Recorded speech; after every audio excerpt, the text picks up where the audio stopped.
Gayemiz yeryüzündeki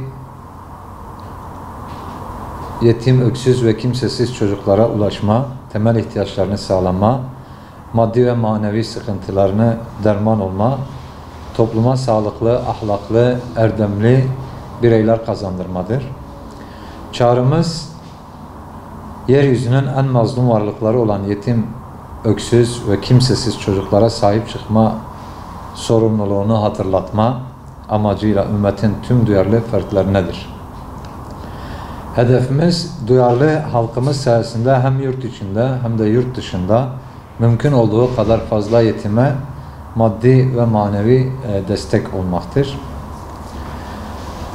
Bizler 2009'dan itibaren yetimlerle ilgili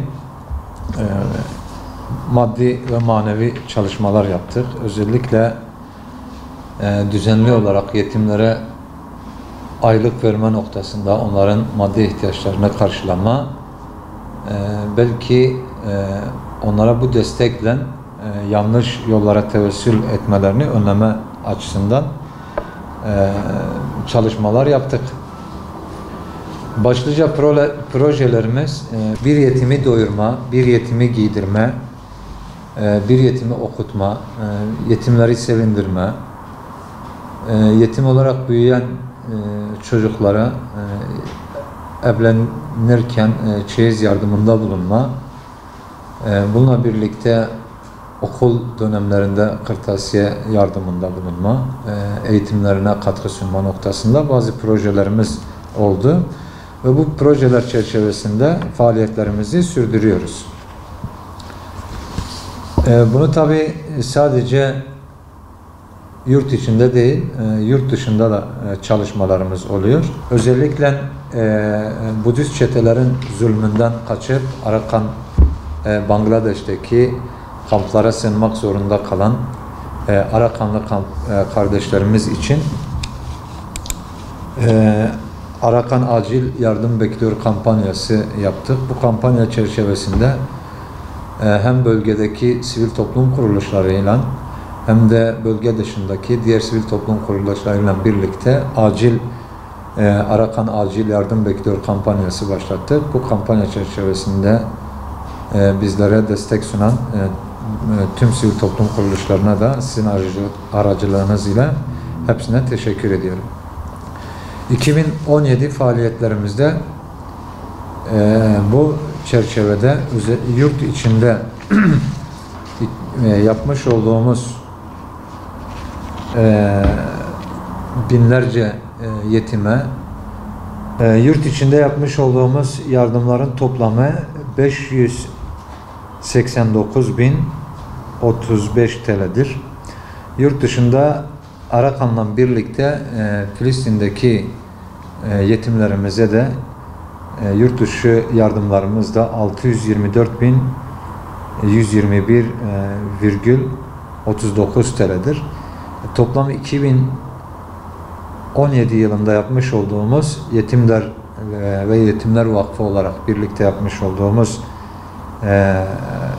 yardımlarımızın tutarı 1.213.156 TL'dir. 2018 yılında da yine Yetimler Vakfı olarak bir takım projelerimiz olacak. Özellikle Ocak ayında başlamış olduğumuz bir gün değil, her gün sıcak aş olarak belirlemiş olduğumuz bir proje vardı. Bu çerçevede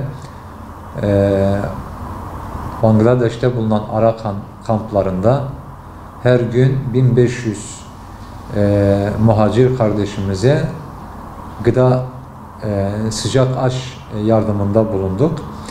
İnşallah bu yardımlarımız yine Şubat ayında da, Şubat ayı biliyorsunuz şehadet ayı olarak adlandırılır. Biz de Şubat ayında Bangladeş kamplarında yapacağımız sıcak aş dağıtımına Şubat ayı şehadet ayı olma münasebetiyle şehadet sofrası adıyla bir proje başlattık. Bu proje çerçevesinde Şubat ayı boyunca inşallah yine oradaki kardeşlerimize her gün 1500 kişiye sıcak aş vereceğiz. Bu Budist çetelerin zulmünden kalkıp oralarda muhacir olan kardeşlerimizin her geçen gün sayısı artmaktadır. Yaklaşık olarak resmi olmayan rakamlara göre 1,5 milyonu bulmuş durumdadır.